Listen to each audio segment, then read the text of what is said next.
कहते कहते आखिरकार अमेरिका ने ईरान में ग्राउंड ऑपरेशन लॉन्च कर ही दिया। 2 दिन पहले ईरान में अमेरिकी फाइटर जेट्स पर इस पूरे अटैक के बाद लापता हुए अपने पायलट को बचाने के लिए ही सही ट्रंप फोर्सेस ईरान में घुस ही गई।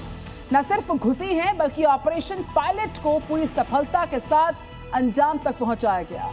अमेरिकी सेना के विशेष दस्ते, लड़ाकू विमानों का जखीरा, उसके साथ साथ इस पूरे मिशन में अमेरिकी खुफिया एजेंसी CIA ने सबसे बड़ा किरदार निभा दिया है। ईरान की जमीन पर ट्रंप फोर्सेस ने पहला ग्राउंड ऑपरेशन अंजाम तक पहुंचाया सक्सेसफुली।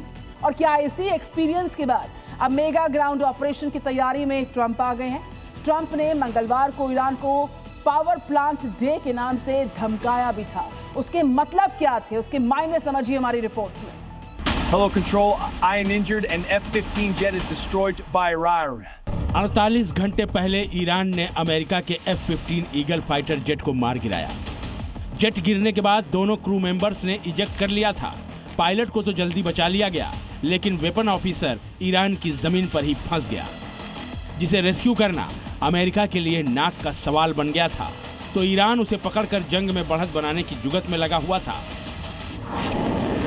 इसी के बाद दुश्मन देश में शुरू हुआ अमेरिकी सेना का सबसे मुश्किल और जोखिम भरा सैन्य ऑपरेशन, क्योंकि राष्ट्रपति ट्रंप का साफ कहना था कि वो अपने किसी भी वॉर ऑफिसर को दुश्मन के इलाके में अकेला नहीं छोड़ सकते। इस बीच F-15 का वेपन ऑफिसर पहाड़ी इलाके में छिपकर ईरानी सुरक्षा बलों से किसी तरह खुद को बचाता रहा, जो कि पूरी शिद्दत से उसकी तलाश में जुटे हुए थे। 1 दिन से भी ज्यादा वक्त तक वो दुश्मन के इलाके में अकेला फंसा रहा, जहां हर पल पकड़े जाने का खतरा था। लेकिन उसने अपनी SCRE ट्रेनिंग का इस्तेमाल करते हुए खुद को कोहगिलियोह और बोयर अहमद प्रांत के दुर्गम पहाड़ी इलाके में किसी तरह छिपाए रखा। यही नहीं, उसने किसी तरह अमेरिकी एजेंसियों से भी संपर्क किया और अपनी लोकेशंस की जानकारी दी।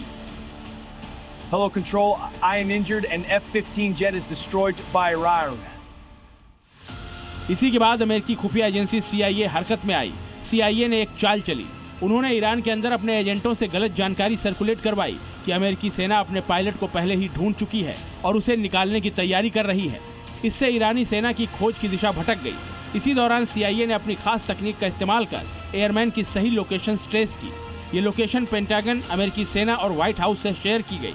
इसी के बाद राष्ट्रपति ट्रंप ने तुरंत रेस्क्यू ऑपरेशन का आदेश जारी कर दिया। मिशन को अंजाम देने के लिए स्पेशल फोर्सेस की एक विशेष कमांडो यूनिट को भेजा गया।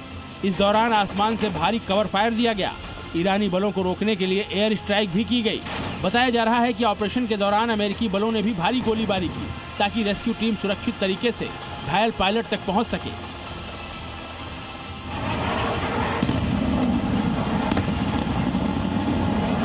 गोलीबारी के बीच अमेरिकी रेस्क्यू टीम घायल पायलट तक पहुंची और उसे हेलीकॉप्टर तक सकुशल लेकर आई। इसके बाद उसे एयरलिफ्ट कर सुरक्षित ईरान से बाहर निकाल लिया गया। हालांकि इस रेस्क्यू के दौरान अमेरिका को अपने 2 विमानों का नुकसान झेलना पड़ा है।